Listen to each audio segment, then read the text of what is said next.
Hello, Ted Boardman here again with another tutorial series.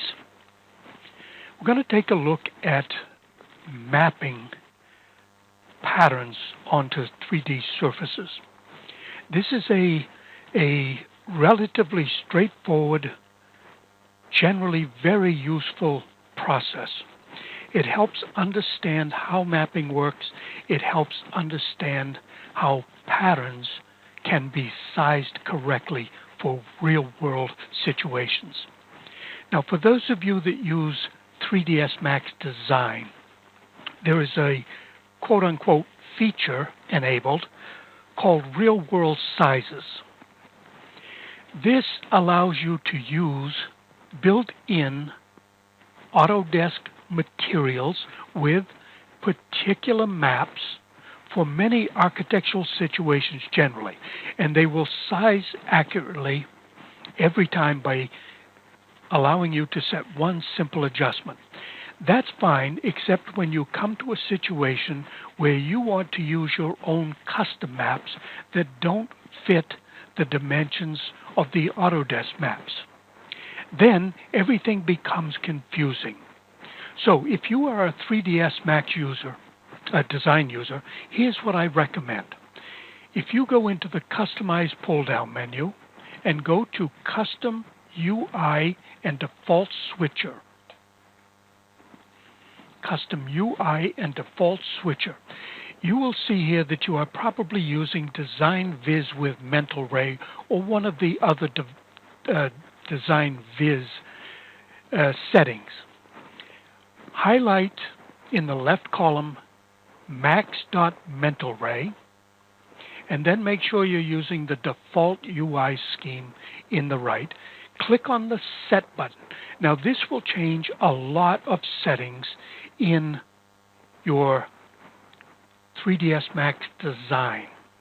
However, when you're done with this tutorial, you just go back to your previously set Design Viz Mental Ray, or Design Viz iRay, and set that back to the default, and everything will be fine.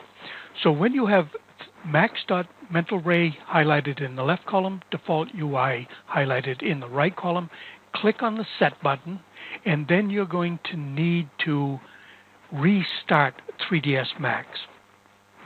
Now, I'm not going to do it because mine is already set for Mental Ray, so I don't need to go through that process again. But it's non-destructive. It's not going to set anything permanently that you can't easily set back to the default settings. So I'll cancel out of this. If you decide not to do that, you need to disable the 3ds Max Design real-world sizes in several locations. You need to go into the Modify panel for your objects. This is for each object, and you need to make sure that you turn off real-world map size right here. Real-world map size. Again, mine is already disabled. You also need to go into any UVW map modifiers. So let me place a UVW map modifier on here. UVW map modifier. And you need to make sure that real world map size is turned off here. You will also need to go to the material editor, and I don't have any materials yet, so I won't do it. You need to go to the particular map that you are using, and you need to disable the real-world map sizes there. So 3 places: on the object itself, in any UVW mapping coordinate modifiers that you set, and in the map that is being projected. And I'll show you where that is when we start to load up a map. So this set of tutorials is going to allow us to very easily set real mapping sizes accurately and flexibly. That's the key point.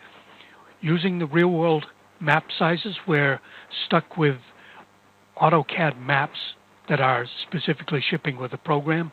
When we learn how to do it, it's simple and it's flexible.